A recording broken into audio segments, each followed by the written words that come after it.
আজকে আমরা যাচ্ছি কোথায়, নাদনঘাট ব্রিজ বেরোচ্ছি, বুঝতেই পারছো। তো আমাদের বৃষ্টির কারণে আজকে বেরোতে দেরি হয়েছে।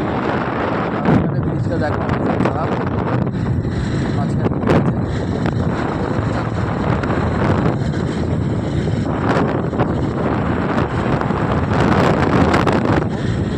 নদীর ভিউটা দেখাবো একটু।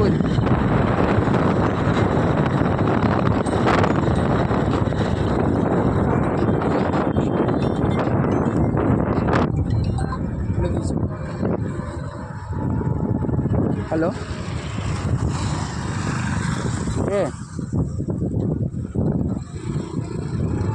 আমি আছি বাইরে নাদনঘাট।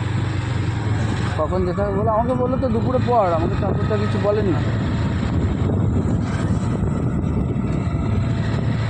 আমাকে তো বললো দুপুরে পর, কোনো কথাবার্তা ঠিক আছে। তুমি ইয়েকে ফোন